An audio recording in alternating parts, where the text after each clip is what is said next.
अस्सलाम वालेकुम, मैं हूं शफकत सिलमागरी और खुश आमदीद कहता हूं आपको अपने सोशल मीडिया प्लेटफॉर्म पर। अगर आप मेरे फेसबुक पेज यूट्यूब चैनल पर नए हैं तो चैनल को सब्सक्राइब और फॉलो कर दें। आज़ाद कश्मीर में हालात दस्तूर कशीदा हैं, लेकिन बाज़ हल्कों से कुछ हौसला अफजा खबरें भी मसूल हो रही हैं। अवाम ने इस 53 के टोले को मुस्तरद और कालादम करना शुरू कर दिया है। गुज़श्ता रोज़ इंतखाबी मुहिम के सिलसिले में हल्का शर्की बाग से मुस्लिम लीग नून के नामजद उम्मीदवार सरदार मीर अकबर खान साहब यूनियन कौंसिल नार शेर अली खान कोला के मुकाम पर जा रहे थे कि अवाम ने उन्हें रोका और ने ये कहा कि अभी आप हमारे शहरियों के नहते शहरियों के कातिल हो और अभी हमें उनकी लाशें भी मौसूल नहीं हुई और आप वोट मांगने आ गए हो हमारे पास, तो आप बराए करम हमारे एरिए में ना आइएगा वोट लेने। और दूसरी बात यह है कि आप 15 साल से यहाँ MLA हैं, तो ये 30 अरब रुपया और 450 किलोमीटर जो सड़कें हैं इनका हिसाब भी दीजिए कि ये कहाँ लगे हैं। तो इस पर मीर अकबर खान साहब ने वही नफे की धाई वाली सियासत करने की कोशिश की, बदमाशी करने की कोशिश की, उन्हें डराने की कोशिश की कि मैं बदस्तूर अभी भी MLA हूँ और ये कर दूंगा वो कर दूंगा, जिस पर बात गालम गलोच तक चली गई और गालम गलोच से पथराव तक चली गई और फिर मीर अकबर खान साहब अपने साथियों के समेत गाड़ी में बैठ कर उन्हें फरार होना पड़ा। इससे 3 रोज कबल नीलम में मुस्लिम लीग नून के सदर और नामजद उम्मीदवार शाह गुलाम कदर साहब के बेटे को अवाम ने रोका और उन्हें कहा कि अभी हमारे इलाके की जो महरूमियाँ हैं और जो मसाइल हैं उनको हल किए बगैर कोई भी अवामी नुमाइंदा हमारे हल्के में दाखिल ना हो। इसको मीडिया ने भी रिपोर्ट किया। उनका सदर और स्पीकर पीपल्स पार्टी के रहनुमा लतीफ़ अकबर साहब को उनके हल्के में जाने से अवाम ने रोक दिया और वापस भेज दिया। इससे कुछ दिन कबल पलंदरी से मुस्लिम लीग नून के नामजद उम्मीदवार डॉक्टर नजीब खान नकी वो एक शादी की तकरीब में गए और वहाँ अहले इलाका ने उन्हें वापस भेज दिया। इन्वाइट तो किया गया था उन्हें शादी में, लेकिन अहले इलाका ने उन्हें वापस भेज दिया जाकर के प्लीज आप जो है ना वापस चले जाइए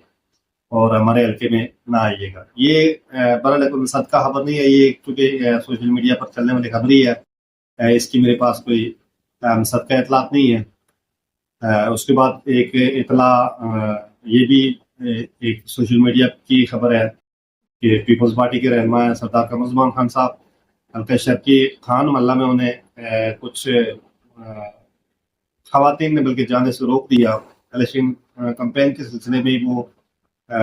जा रहे थे तो उन्हें वापस भेज दिया कि आप हमारे मोहल्ले में ना आइएगा। तो ये सूरत आवाम बड़ी हद तक गम गुस्से में है और इस 53 के टोले को तकरीबन पहचान चुकी है कि चाहे नून लीग हो या पीपल्स पार्टी हो या मुस्लिम कॉन्फ्रेंस हो या जमात कोई भी हो, चेहरे बदल बदल के पिछले 30 साल से कभी इस जमात में कभी उस जमात में, तो घूम फिर के यही लोग हैं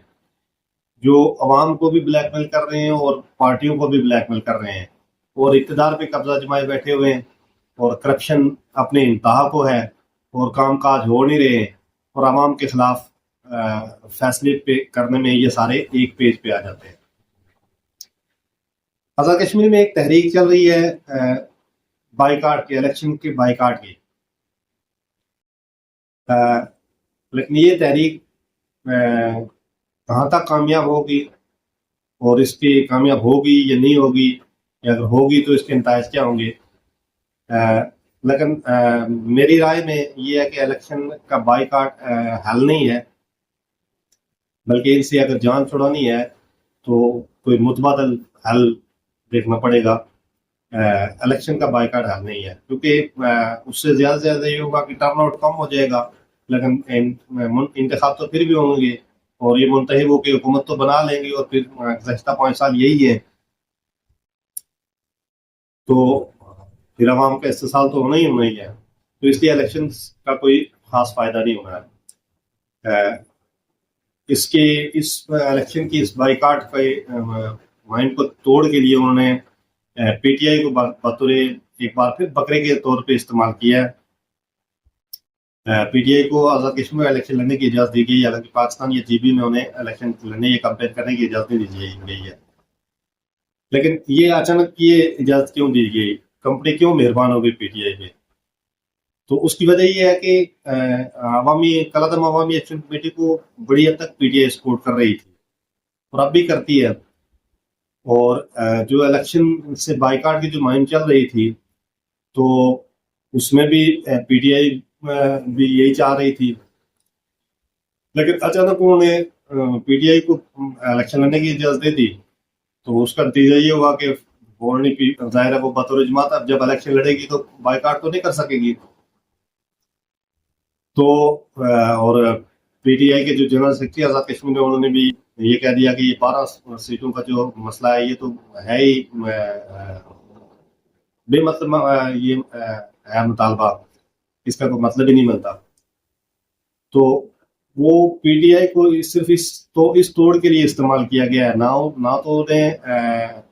ووٹ ڈالنے دیے جائیں، یا اگر وہ ووٹ ڈالیں بھی تو ان کے ووٹ نکلیں گے نہیں، نہ ان کا کسی کینڈیڈیٹ کو جیتنے دیا جائے، نہ حکومت میں آنے دیا جائے،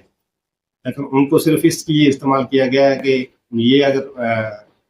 ہوں گے الیکشن کمپین کریں گے تو باقیوں کو بھی آزادانہ الیکشن کمپین کرنے کا موقع ملے گا، اور ایک اخلاقی جواز، الیکشن کا ایک اخلاقی جواز مہیا کرنے کے لیے کہ دیکھیں نا جی ہم نے الیکشن کروائے، آزادانہ فری اینڈ فیئر الیکشن ہوئے ہیں، اور ہم منتخب ہو کے تو دوبارہ آئے ہیں اور ہمیں عوام نے منتخب کیا ہے، صرف یہ جواز مہیا کرنے کے لیے پی ٹی آئی کو